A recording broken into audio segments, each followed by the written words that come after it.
भारतीय जनता पक्षाला गेली 1 वर्ष पूर्ण वेळ राष्ट्रीय अध्यक्ष नसल्याने त्यांच्यावर विरोधकांनी टीकेची झोड उठवली होती। अशातच जे.पी. नड्डा यांच्यानंतर आता भाजपचे नवीन राष्ट्रीय अध्यक्ष म्हणून एका तरुण चेहऱ्याची निवड करण्यात आली आहे। त्यांचं नाव आहे नितीन नबीन। ते भाजपचे राष्ट्रीय कार्यकारी अध्यक्ष म्हणून कार्यरत होते। वयाच्या अवघ्या 45व्या वर्षी देशातील सर्वात मोठ्या राजकीय पक्षाचे अध्यक्ष होणं ही काही साधी गोष्ट नाही। पण हे नितीन नबीन नेमके कोण आहेत, त्यांचा राजकीय प्रवास नेमका कसा राहिलाय आणि आगामी 2029च्या लोकसभा व त्याआधी होणाऱ्या काही महत्त्वाच्या राज्यातील निवडणुकांसाठी भाजपने त्यांच्यावरच हा विश्वास का दाखवला, आजच्या या व्हिडिओमध्ये आपण नितीन नबीन यांच्याबद्दलची A to Z माहिती पाहणार आहोत। नमस्कार, मी संकेत आणि आपण पाहत आहात मुंबई आउटलुक। नितीन नबीन यांचा जन्म 23 मे 1980 रोजी झारखंडमधील रांची येथे झाला। ते एका राजकीय पार्श्वभूमी असलेल्या कुटुंबातून येतात। त्यांचे सुरुवातीचे शिक्षण सेंट मायकल हायस्कूल मधून झाले।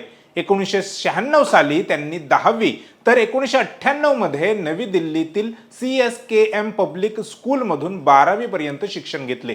त्यांचे वडील नबीन किशोर प्रसाद सिन्हा हे भाजपचे अत्यंत ज्येष्ठ नेते होते आणि त्यांनी पटना पश्चिम मतदारसंघातून सलग 4 वेळा आमदार म्हणून काम पाहिलं होतं। वडिलांच्या निधनानंतर 2006 मध्ये नितीन नबीन यांनी सक्रिय राजकारणात प्रवेश केला।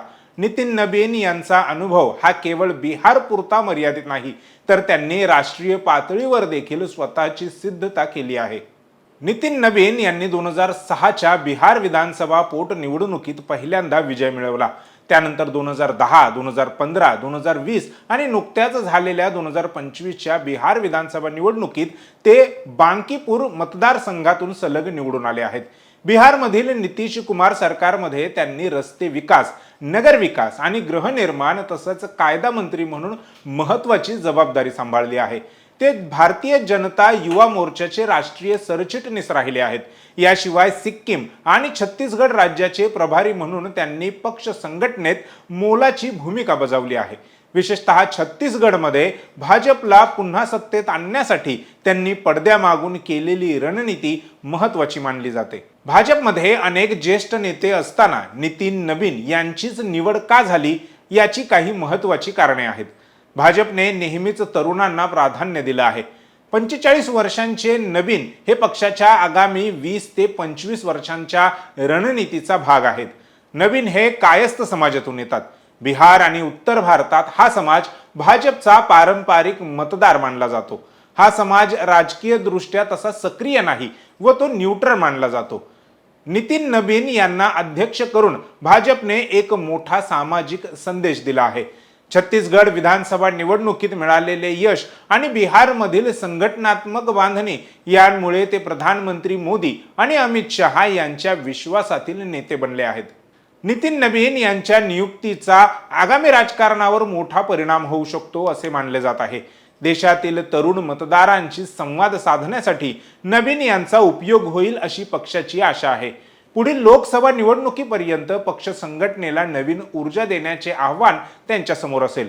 याशिवाय बिहारमधील नेत्याला राष्ट्रीय अध्यक्ष केल्यामुळे गायपट्ट्यात भाजप आपली पकड अधिक घट्ट करू शकते। नबीन यांना जरी अध्यक्षपद मिळालं असलं तरी त्यांच्या समोर काही मोठी आव्हानं देखील आहेत। यामध्ये विविध राज्यातील अंतर्गत गटबाजी रोखणे, विरोधकांच्या इंडिया आघाडीचा सामना करण्यासाठी नवीन रणनीती आखणे आणि आगामी काही राज्यातील विधानसभा निवडणुका जिंकून देणे ही मोठी आव्हानं त्यांच्या समोर आहेत। थोडक्यात सांगायचं झालं तर नितीन नबीन यांची निवड हा भाजपचा एक मास्टर स्ट्रोक आहे का यावर आता मोठी चर्चा सुरू झाली आहे। ज्या पक्षाने बूथ प्रमुख ते राष्ट्रीय अध्यक्ष असा प्रवास करण्याची संधी दिली, त्याच पक्षात आता 5 वेळा आमदार राहिलेल्या तरुण नेत्याला सर्वोच्च पद मिळालं आहे। आता नबीन यांचा हा कार्यकाळ भाजपला कोणत्या उंचीवर नेतो हे पाहणं रंजक ठरेल। शिवाय नितीन नबीन भाजपला पुन्हा एकदा ऐतिहासिक विजय मिळवून देऊ शकतील का हे पाहणं देखील तितकंच महत्त्वाचं असणार आहे।